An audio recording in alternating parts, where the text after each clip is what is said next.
everybody. This is Ryan McClanahan with HistoryThroughCards.com. Hope you're all doing very well today. So in this video, I'm going to tell you guys about Charley Conerly and try to make a Hall of Fame case for the man. This actually happens to be one of my favorite cards of his. It's a 1952 Bowman Small, and he does have a large. It's a short print, and it's quite expensive. I just assume have a small in the 52 Bowman, and it's fine.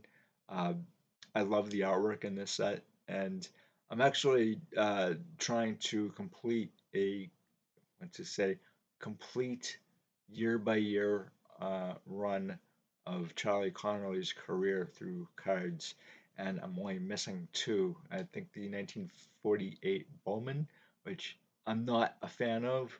I like 48 Bowmans, I just don't like that particular card. I will purchase it at some point because I I need it for my Charley Conerly collection, but it's not a fan favorite of mine. The 1961 Tops is also the only card that I'm missing as well. Again, it's not a nice set. I don't like it, but I do need it again. He does have some really nice cards.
I love the artwork in this set, and Bowman had some awesome artwork in their 50 through 52 sets. In any event, let's get to Charley Conerly's career. Oh, and the thing is, I was actually reading a lot of articles from Charley Conerly's career when he played, and I thought about actually reading a few of those to you guys, but the problem is I want to kind of get through his entire career, and a lot of these articles kind of went by game, if you will.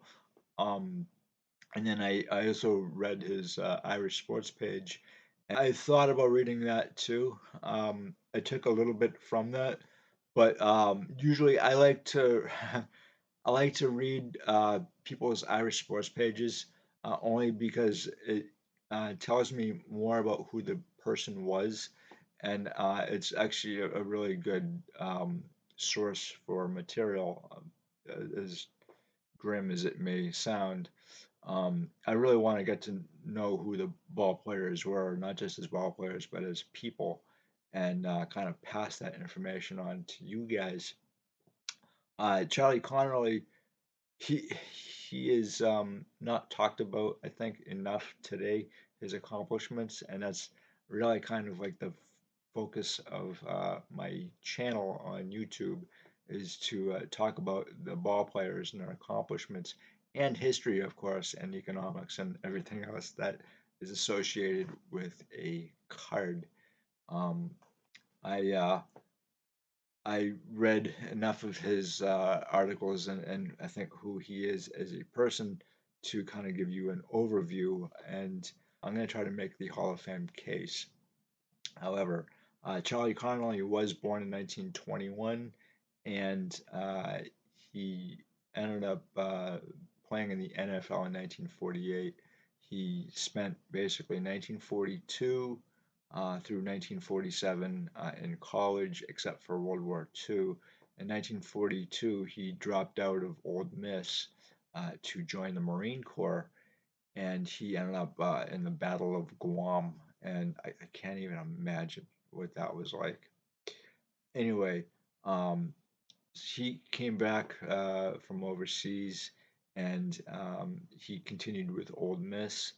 And in that time, according to my notes here, I actually did a lot of notes for this. It probably would have been easier for me to read an article, but it would have not done any justice. I guarantee you that.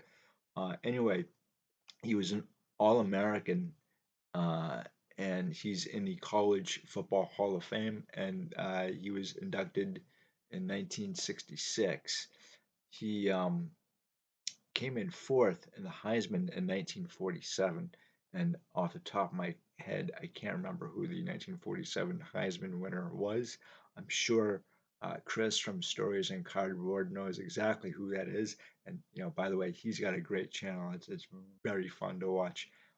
Anyway, he did turn down a pro baseball contract in 1948, and again, I didn't do my due diligence here and try to find out what baseball team that was, a major league team. Um, I have no idea, but that's actually seems to be kind of a common occurrence with football players getting major league contracts because that's happened to quite a number of them, including Sammy Baugh. And I know Sammy Baugh was actually in the minor leagues with the Cardinals for 1 year, and he lost his job to Marty Marion, who ended up going into the Cardinals as a shortstop in 1940. However, kind of really wish that I had known what uh, what baseball team wanted him. So he was also the Southern Conference Player of the Year in 1947 as well. And when he did come up to the New York Giants as a quarterback in 1948, he was on some really bad teams. In fact, those Giants teams after 1946 were not very good. This is something that I think has done a lot of, I guess, harm, if you will, to a lot of ball players who are really quite excellent, but have not gotten in the Hall of Fame because they were on some horrible teams. And one of the ball players that really kind of stands out to me is Bobby Dillon. And it took Bobby Dillon about 50 years to get in the Hall of Fame because he was on some horrible Packers teams, specifically that 1958 Packers team that won only one game that year. And Billy Houghton is also in the same boat as Bobby Dillon, being on the same team. Houghton still has to be elected to the Hall of Fame, but he's in the Professional Football Researchers Hall of the Very Good, and hopefully someday Houghton gets in. I'll be talking about Billy Houghton a little bit more in another video upcoming because I think that he really does have a very good Hall of Fame case as well. Charley Conerly was in the 1956 championship against the Bears, and this championship team had some really decent ball players on it. I was actually kind of surprised. If I read off the names, I'm sure there's a few here that you guys might know, and I kind of forgot some of them, to tell you the truth, that they were on this team, specifically Sam Huff, because Sam Huff does have a 1959 Topps rookie, but he did play in 1956. You also have Frank Gifford. You've got Alex Webster, who's not in the Hall of Fame, but I think he was an MVP. I could be wrong. I didn't do my due diligence here. So it really kind of pays to do your homework, guys. I always say to do your homework, and here I am not doing my homework. So, do as I say, not as I do, I guess, which is not my style. Anyway, uh, M1 Tennell, and I really like M1 Tennell's 1951 Bowman rookie. It's a fantastic card. I did actually pick up his 52. Not my favorite, but I wanted another M1 Tennell card, and I don't like his late 50s cards. Pat Summerall, again, Pat Summerall, I think someone has said that he should be in the Hall of Fame, or he is in the Hall of Fame as a contributor. I don't know about his numbers per se that would get him in the Hall of Fame, but he is a very, very famous player and announcer. So I know he's in a bunch of cards. I do have a Pat Summerall card in the 1959 Topps set, which is a really nice one. And then Rosie Brown. Some said Rosie Greer. I don't think that's Rosie. Rosie Brown, Hall of Famer. Kyle Rote, another teammate of his, and Kyle Rote should be in the Hall of Fame. His brother Tobin Rote should be in the Hall of Fame as well. They're both in the Professional Football Researchers Hall of the Very Good, and they're both really excellent ball players. Kyle Rote has a really nice 1952 Bowman, which I think you guys would really enjoy. It's a fantastic looking card. It really is. Another teammate of Conerly's was Jim Patton, and I'm not going to tell you guys too much about Jim Patton because I am going to do a video on him specifically. But he is a guy who should be in the Hall of Fame. And again, I don't want to ruin it. I don't. I want to tell you guys, but I don't want to ruin it because Jim Patton deserves his own video. Anyway, so they faced off against the 1956 Bears, and actually, this is a really good team. They went 9-2-1. I think that was very similar to what the Giants were that year. I think they may have actually tied twice. The 56 Bears had Harlan Hill, who, again, I think should be in the Hall of Fame. He's not. He had a kind of an injury plagued career, so I think he retired in 1960 or 61. In any event, you had George Bolanda, you had Doug Atkins. Both of those guys are in the Hall of Fame. I know you guys know George Bolanda very well. Doug Atkins, his name isn't really known. It's not talked about these days. I hear it in passing sometimes. You also have Stan Jones, great ball player, Hall of Famer. Joe Fortunato, again, getting a guy who's not in the Hall of Fame and should be. I'll talk about Joe Fortunato in another video. I don't want to talk too much about him right now because, again, he does deserve his own video. And then you have Ed Brown, who is the quarterback. And I've never heard of Ed Brown as well. I also heard, too, that Gene Flipsky was on the 1956 championship team with the Giants, and he's the number one card in the 1958 top set. And I was wondering about him and thinking, well, this guy really had like a 1 or 2 year career. How come he's on the number one card in the 58 set? And that doesn't really make a whole lot of sense. But I guess he was really good. I don't know. I'm still trying to figure out why Topps issued certain cards as number ones. They had their own thing going on. I just don't know exactly what it was. The Giants were first in the Eastern Conference in 1958, 1959, and in 1957, because of the 56 championship game, they ended up selling out every single home game in 57. So I think that's kind of impressive, to tell you the truth. And then you have the 1958 championship, and this is really kind of a low light, if you will. And it sounds negative, I know, but it really isn't. But during this game, this is really considered the football's greatest game ever. I don't really like that term, but I guess it is what it is. Because every time I think of the greatest game ever played, I think of the 1913 U.S. Open. So I guess every sport has a quote unquote greatest game ever played. During this championship, though, Conerly threw to Frank Gifford for a 15-yard touchdown for a 17-14 lead late in the fourth quarter. And this is where things get really interesting. The Colts ended up forcing an overtime when Raymond Berry caught a pass from Johnny Unitas. And this is really what I think made Johnny Unitas a Hall of Famer. Obviously, in 1957 is his rookie card. So he's really kind of new here. But what Johnny Unitas did was he forced an overtime, and Steve Martha, who's in the 1959 top set, he kicked a 17-yard field goal to tie it. And then Alan Amici, who again is a guy who really is deserving for the Hall of Fame, and I'll have another video for him as well. He went on to win it in a 1 yard touchdown, and it won the game. Now, I know years later, Frank Gifford He seemed to think that the 1958 loss was on him, and there was a few mistakes that he had made personally, a couple of catches that he didn't make, and I don't think that's very fair. I really don't. Gifford had said that that may have kept Charlie Connolly out of the Hall of Fame. And again, I don't think that's really correct.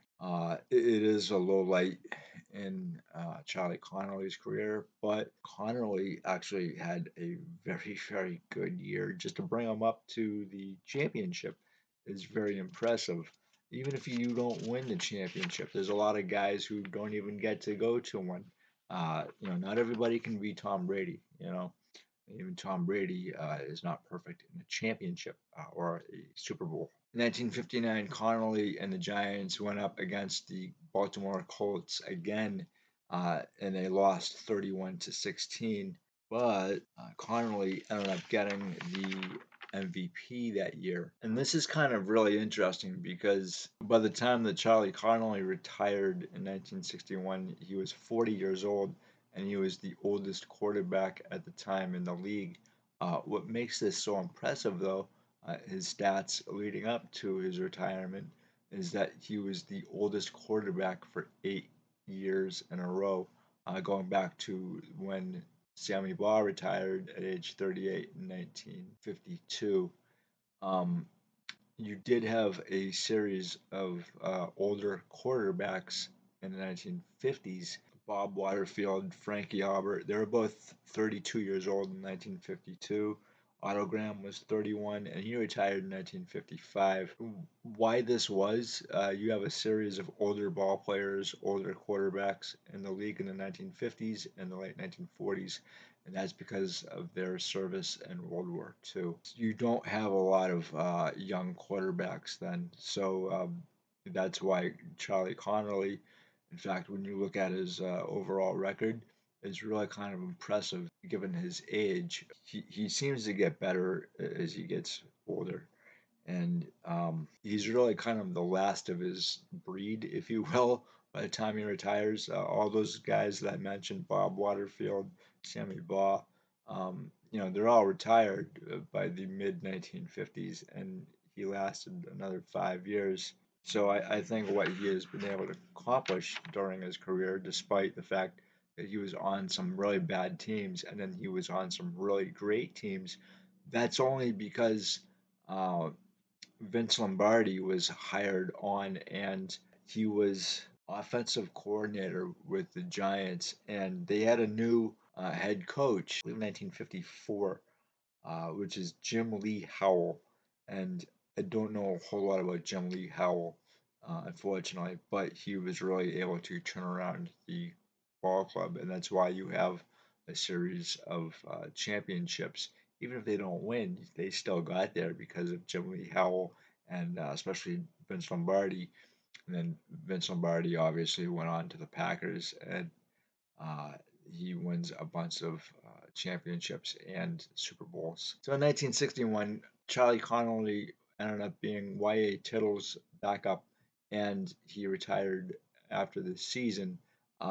Just looking at the records that he established for his team, it was kind of impressive. He led the team in touchdown passes with 173 and completions with 1,418.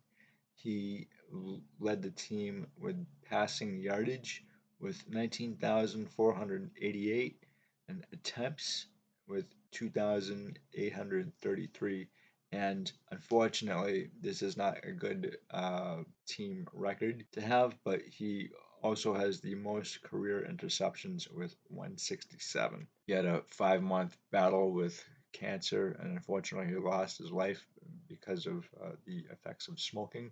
There's no getting around it. He really was the star of the New York Giants, and there was a sports writer by the name of Jimmy McDowell who really was making a very decent argument for his Hall of Fame consideration. And he had mentioned some very interesting details about why Connolly was not inducted in the Hall of Fame. He had said that the Pro Football Hall of Fame is honoring younger players. He said the Hall of Fame is honoring younger players now. They're forgetting some of the men who helped make pro football great, none more so than Charlie Conerly. There are younger writers voting now.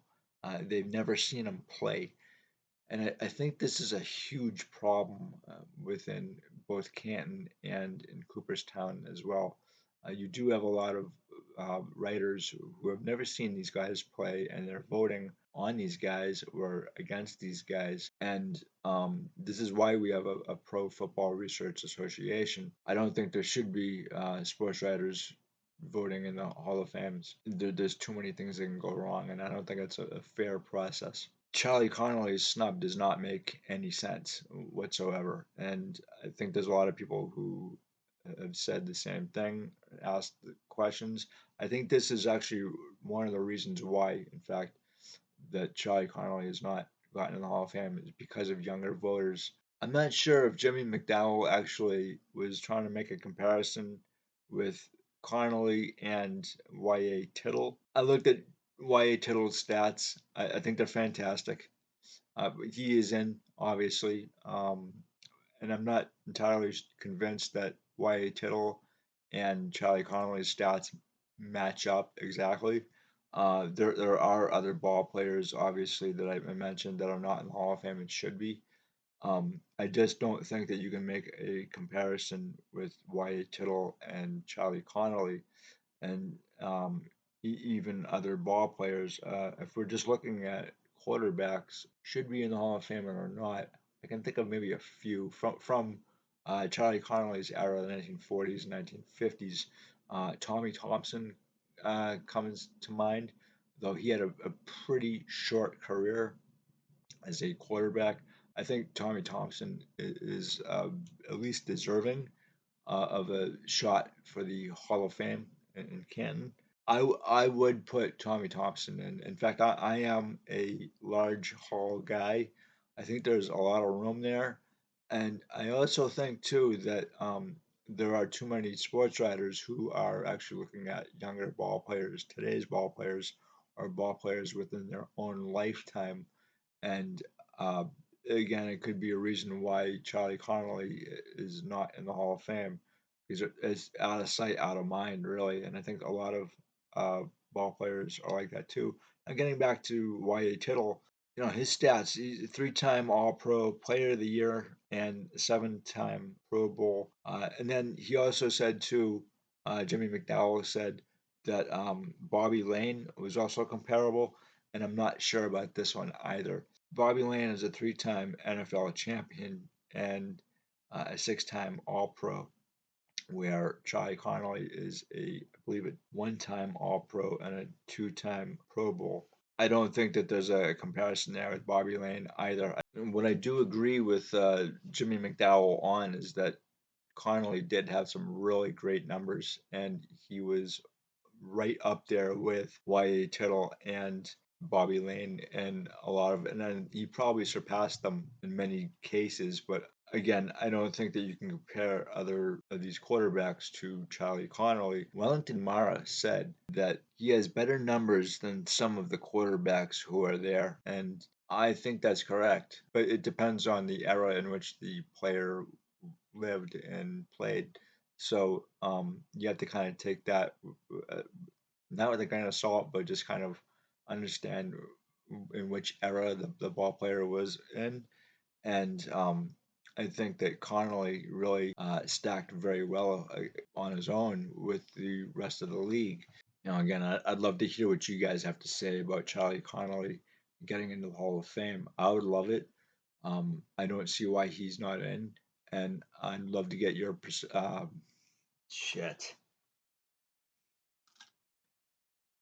Again, I'd love to hear what you guys have to say on Charlie Connolly getting in the Hall of Fame. I would love it. I really would. I kind of consider Charlie Connolly to be something of Gil Hodges in football.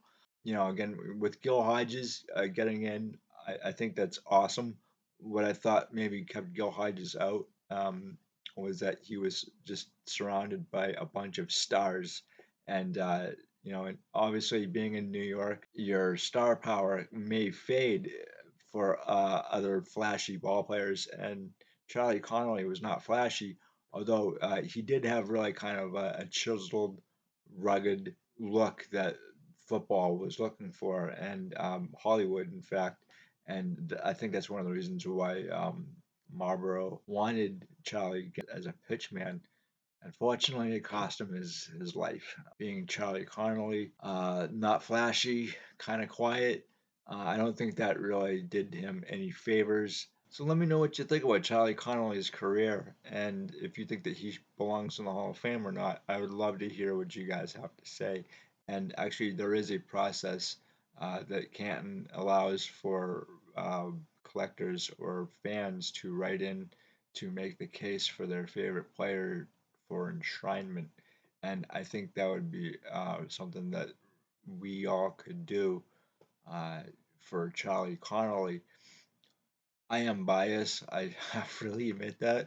I think there are a lot of other ball players that do belong in the Hall of Fame, and they're just being overlooked for reasons that Jimmy McDowell had said.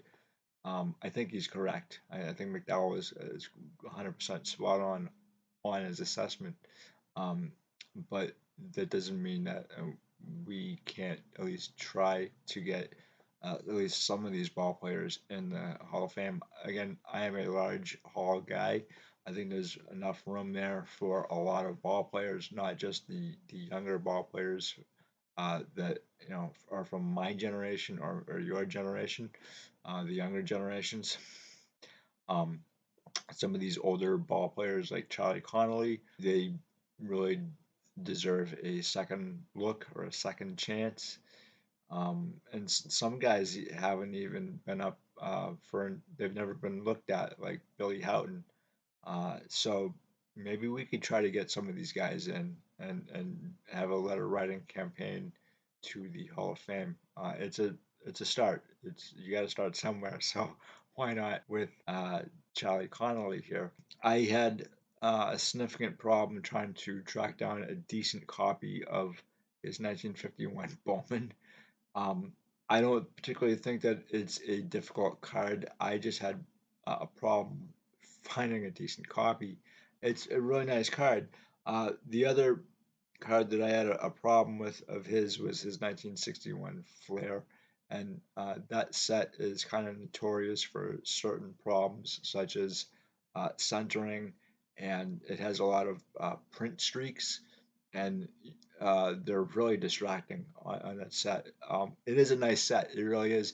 And Charlie Connolly's 1961 Flair is a very nice card, and it does have its issues, particularly as I said, the print streaks really get in the way, but also focus is a problem as well. And I will be talking probably a little bit more about that particular set in the near future, because there are a lot of great players in that set that are not in the Hall of Fame, and I'm going to be talking more about those particular football players who are not. So, guys, thank you so much for stopping by. I greatly appreciate it, and I will talk to you again. Bye.